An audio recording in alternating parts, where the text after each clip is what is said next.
Hello and welcome back to Exploring the Master Key System Teachings through Positively Taking Care. In this video, we'll be covering how Lord Bacon's method of inductive reasoning has led to great discoveries and how the creative power of thought should be directed and how the spiritual science behind the creative power of thought works in manifesting outcomes.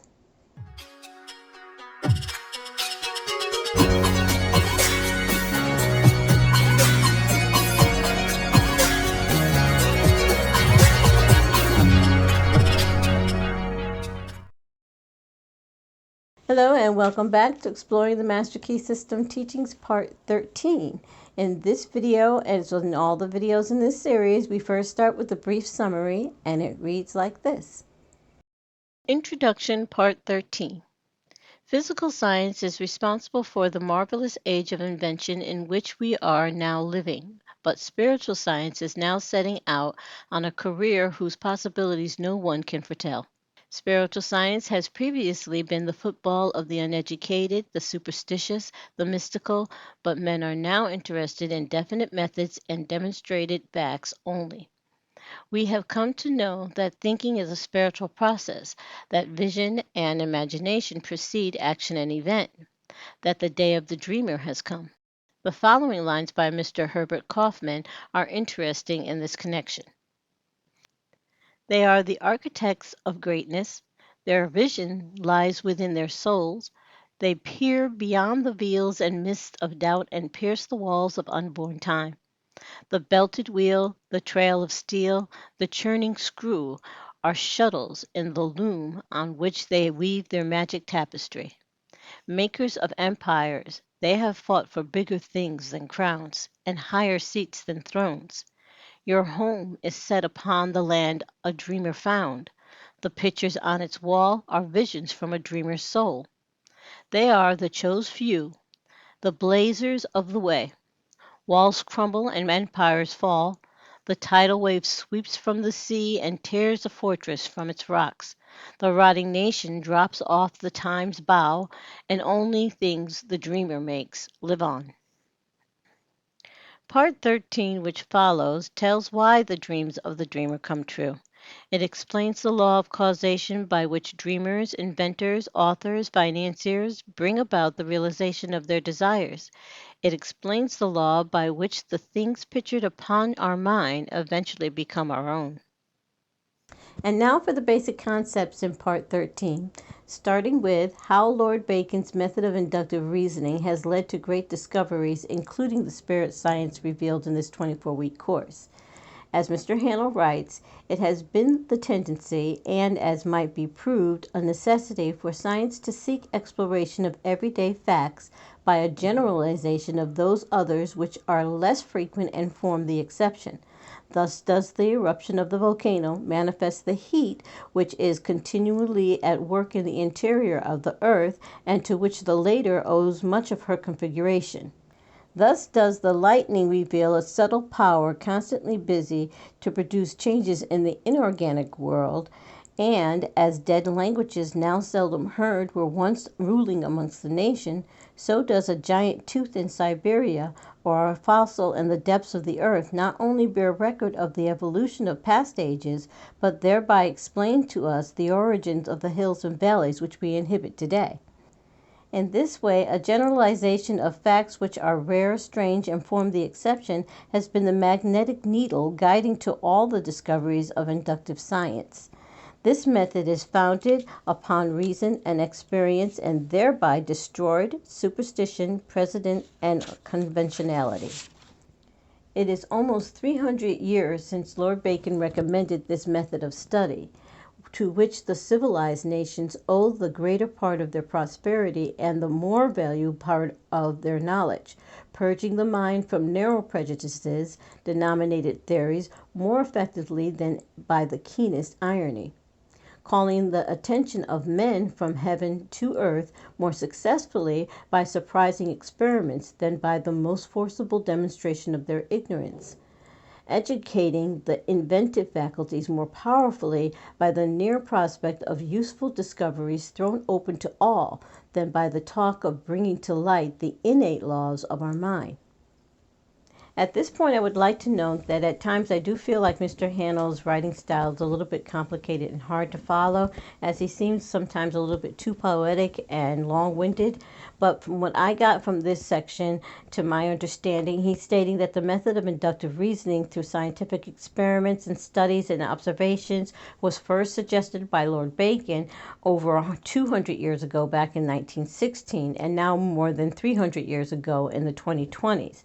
But that Lord Bacon's method has led to great things, as it looks beyond the surface of things and keeps the truth as a guide towards the conclusion. So, what do you think? Please share in the comment section below.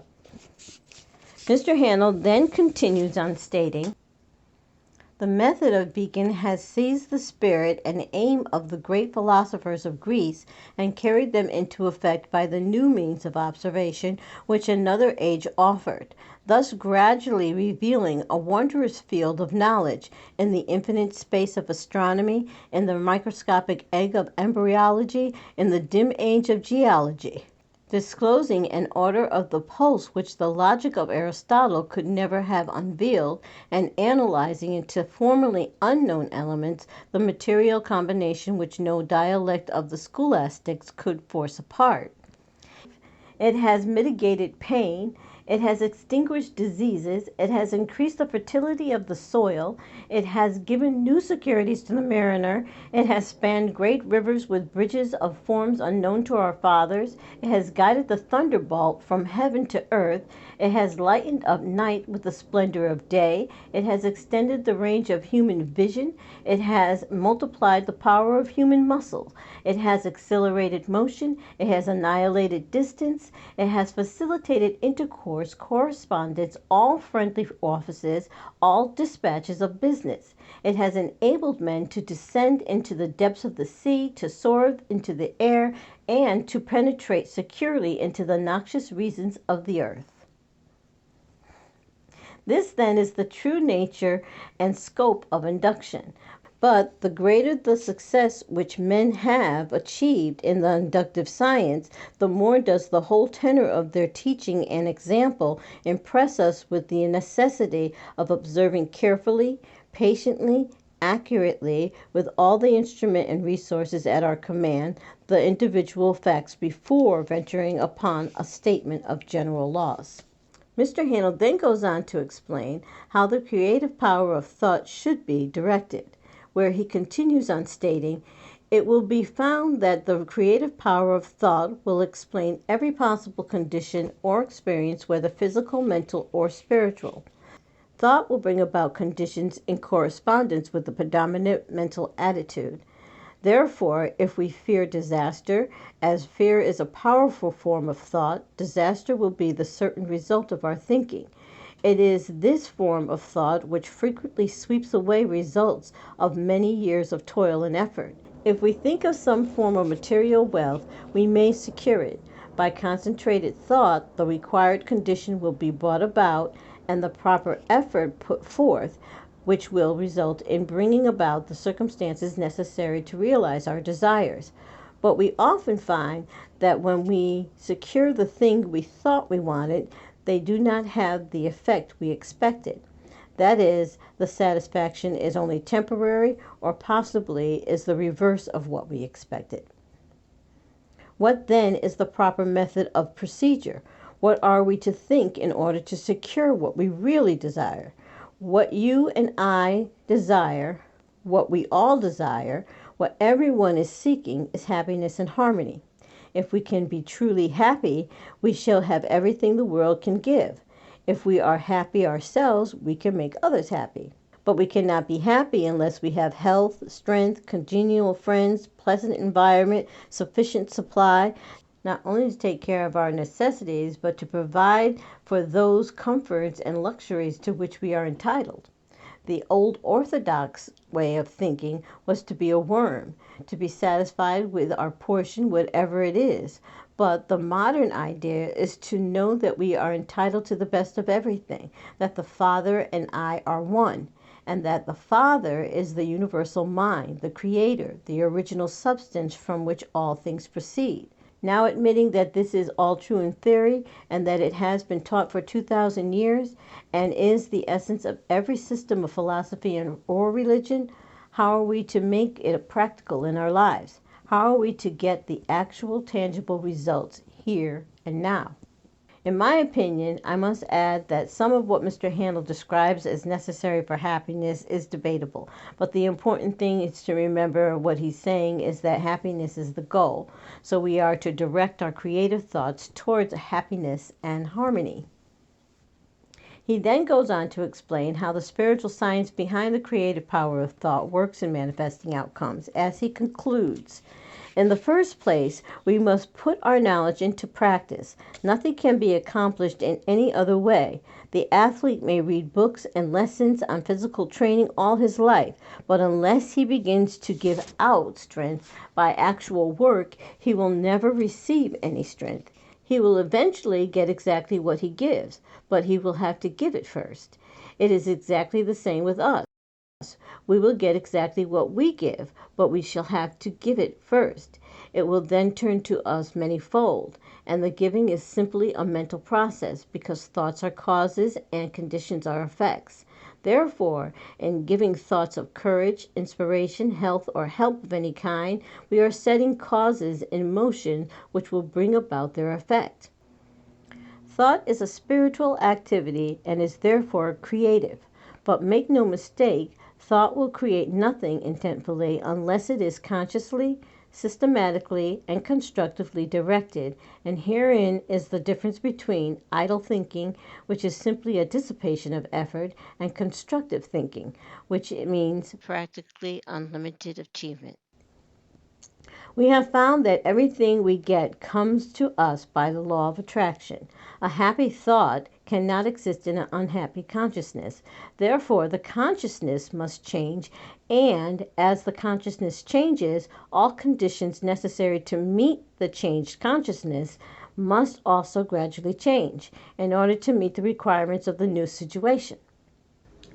In creating a mental image or an ideal, we are projecting a thought into the universal substance from which all things come.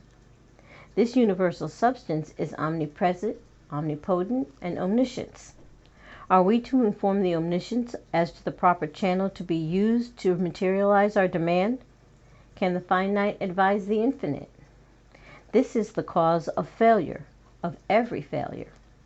We recognize the omnipresence of the universal substance, but we fail to appreciate the fact that this substance is not only omnipresent, but is omnipotent and omniscient, and consequently will set causes in motion concerning which we may be entirely ignorant.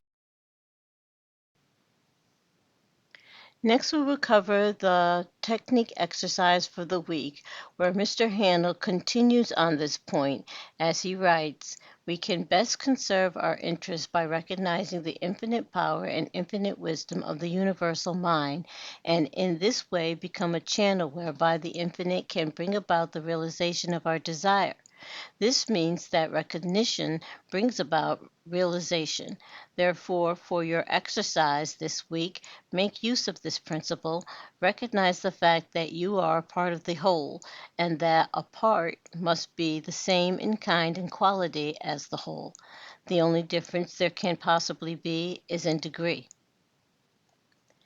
When this tremendous fact begins to permeate your consciousness, when you really come into the realization of the fact that you, not your body, but the ego, the I, the spirit which thinks is the integral part of the great whole, that it is the same in substance and quality and kind, that the Creator could create nothing different from Himself, you will also be able to say, the Father and I are one, and you will come into an understanding of the beauty, the grandeur, the transcendental opportunities which have been placed at your disposal."